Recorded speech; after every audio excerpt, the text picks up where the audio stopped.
Naglabas na rin ang kanyang pahayag si Daniel Padilla sa kanilang hiwalayan ni Catherine Bernardo. Ayon kay Daniel, malaking biyaya ang 11 taong pagmamahala nila ni Catherine at babaunin niya ang mga alaala ng kanilang pagsasama. Nagpapasalamat siya sa dating kasintahan na sinamahan siya sa masasaya at malulungkot na sandali ng kanyang buhay. Nagpapasalamat din ang aktor sa mga tagahanga ng Kathniel na itinuturing na nilang kaibigan at pamilya. Bagamat magiging mahirap, kailangan umanong yakapin ang kinabukasan. Hiling ni Daniel ang kanilang paghilom. Ayon kay DJ, kahit magkahiwalay, ang pagmamahal niya kay Catherine o Bal kung kanyang tawagin ay walang hanggan. Kanina lang kinumpirma ni Catherine Bernardo na hiwalay na sila ni Daniel. Sa Instagram post ni Catherine, sinabi nitong nasa showbiz siya sa loob ng 21 years. 12 years nito ay bilang kalahati ng Kathniel at 11 years ay bilang isang taong nagmahal kay Deej kahit sa likod ng kamera. Dagdag pa ni Kath, lumaki siya sa industriya na hindi nagpapadikta at mapalad siya dahil sa natatanggap na paggabay at best support system. Gumagawaan niya siya ng desisyon para sa sarili lalo na't kahit pagdating sa pag-ibig. Nangako siya na hindi malilihis, kaya ginawa niya ang lahat para magpakatotoo sa sarili.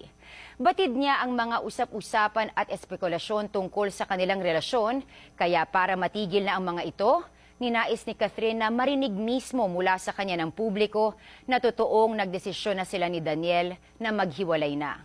Sabi pa ni Kath, kung anuman ang meron sila ni Deej, tunay ito at hindi para lamang sa show.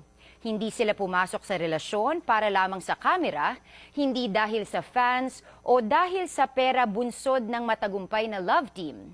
At giit ni Kath, tunay na nagmahal sila ni Deej. Hindi umano pinagsisisihan ni Catherine na nakapiling niya si Daniel ng halos kalahati ng buhay niya. At hindi niya ito ipagpapalit sa anumang bagay sa mundo. Ang 11 taong relasyon ay nagbigay anya sa kanya ng saya, adventure at pakiramdam ng isang tunay na tahanan sa piling ni Daniel. Si Daniel anya ang first boyfriend ni Catherine at hindi mawawala ang pagmamahal niya para dito. Sinubukan anya ng Kathniel na ayusin ang relasyon pero kailangan nilang tanggapin na hindi na maibabalik kung ano sila dati. Unfair din anya na magpanggap sila ng walang naging pagbabago. Sabi ni Kath, nitong mga nakalipas na buwan ay naging mahirap ang sitwasyon para sa kanila ni Deej. Salamat anya na binigyan sila ng oras para i-process ang sakit. Ang kanilang love story ay nagsimula anya sa respeto at nagtatapos din na may respeto rin. May mensahe rin ng mga fans ni Catherine at batid umano niyang nasaktan ang mga Kathniels gaya ng nararamdaman nila ni Deej. Pero sana ay maintindihan sila ng fans at samahan sila sa healing process. Sabi ni Kath, patuloy nilang susuportahan ni Deej ang isa't isa.